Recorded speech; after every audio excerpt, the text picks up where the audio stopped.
हमारा आज का सवाल, बाइबल मुकद्दस जंग के बारे में क्या कहती है। इस वीडियो के अंदर मैं बाइबली तालीमात की रोशनी में इस सवाल का जवाब दूंगा और इसके बाद कुछ मददगार तलीमी वसाइल को जानने में आपकी मदद करूंगा। लिहाजा इस वीडियो को आखिर तक देखिए। बहुत से लोग खरूज 20 बाब उसकी 13 आयत में मरकूम हुक्म तू खून न करना को समझने में गलती करते हैं और फिर इस हुक्म का जंग के अमल पर इतलाक करने की कोशिश करते हैं। ताहम अबरानी लफ्ज़ जिसका तर्जमा खून या कत्ल किया गया है, उसका मतलब जानबूझकर हसद की वजह से किसी शख्स को मार डालना या किसी का खून करना है। खुदा ने कई बार इसराइलियों को दूसरी कौमों के साथ जंग करने का हुक्म दिया। खुदा ने बहुत से गुनाहों के लिए सजाए मौत का हुक्म भी दिया है। लिहाजा खुदा हर एक सूरत हाल में किसी दूसरे शख्स को जान से मार देने के खिलाफ नहीं, बल्कि खुदा सिर्फ और सिर्फ कत्ल करने के खिलाफ है। जंग करना कभी भी अच्छा नहीं होता, मगर बाज़-औक़ात ये ज़रूरी हो जाता है। गुनहगार लोगों से भरी हुई दुनिया में जंग का अमल नागुज़ीर है। बाज़-औक़ात गुनहगार लोगों को मासूम लोगों का शदीद नुकसान करने से रोकने के लिए जंग का रास्ता ही बाकी बचता है। पुराने अहदनामे में खुदा ने मूसा को हुक्म दिया कि वो मिद्यानियों से बनी इसराइल का इंतकाम ले।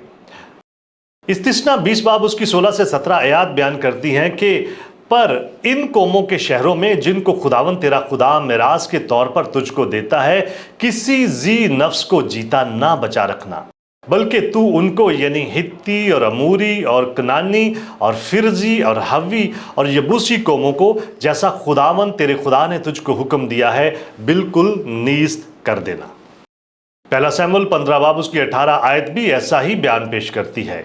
और खुदावन ने तुझे सफ़र पर भेजा और कहा कि जा और गुनहगार अमालीकियों को नीस्त कर और जब तक वो फना ना हो जाएं उनसे लड़ता रहे। इन हवालों से वाज़ेह होता है कि खुदा तमाम किस्म की जंगों के खिलाफ नहीं है। चूंकि खुदावन यस्सू और खुदा बाप के मबैन हमेशा कामिल हमांगी है, इसलिए हम ये दावा नहीं कर सकते कि पुराने अहदनामे में जंग का अमल सिर्फ खुदा बाप की मर्जी था। खुदा नए और पुराने दोनों अहदनामों में एक जैसा है, क्योंकि खुदा लातब्दील है। खुदावन यस्सू मसीह की दूसरी आमद के मौका पर शदीद कत्लो गारत होगी। मुकाशफा 19 बाब उसकी 11 से 21 आयात खुदावन यस्सू मसीह की आखिरी जंग के बारे में बयान करती है, जो फाते सरदार है और इंसाफ से अदालत करेगा। ये आमद खून आलूद और इंतहाई नाखुशगवार होने वाली है। हवा के परिंदे उसके तमाम मुखालफीन का गोश्त खाएंगे। वो अपने दुश्मनों पर कुछ रहम ना करेगा और उनको मुकम्मल शिकस्त देकर आग और गंधक की झील में डालेगा। ये कहना गलत है कि खुदा कभी जंग की हमायत नहीं करता। खुदावंद यस्सू जंग का मुखालिफ नहीं है।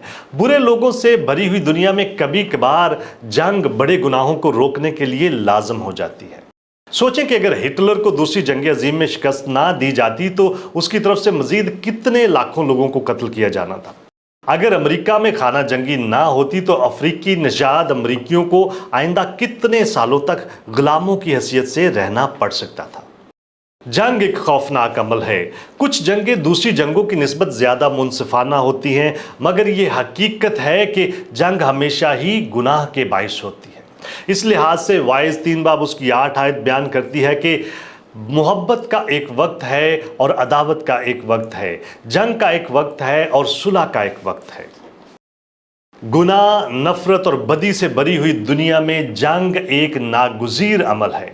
मसीहियों को जंग करने की ख्वाहिश नहीं रखनी चाहिए और ना ही मसीहियों को हुकूमत की मुखालफत करनी चाहिए जिसको खुदा ने उन पर इख्तियार बख्शा है। जंग के दिनों में सबसे अहम बात यह है कि हम अपने रहनुमाओं के लिए खुदा की हिकमत और अपनी फ़ौज की हिफाजत, तनाज़ात के फौरी तौर पर हल होने और दोनों फ़रीक़ैन में कम अज़ कम जानी और माली नुकसान होने के लिए दुआ करें। क्या आप और बहुत कुछ जानना चाहते हैं? हमारे चैनल को सब्सक्राइब कीजिए ताकि आप हमारी आइंदा वीडियोस को मिस ना कर दें और बहुत सारे सवालात के जवाबात को जानने के लिए हमारी वेबसाइट godquestions.org को विज़िट कीजिए। क्या आपके और बहुत सारे सवालात हैं? बाइबल मुकद्दस के पास आपके सभी सवालात के जवाबात हैं। शुक्रिया।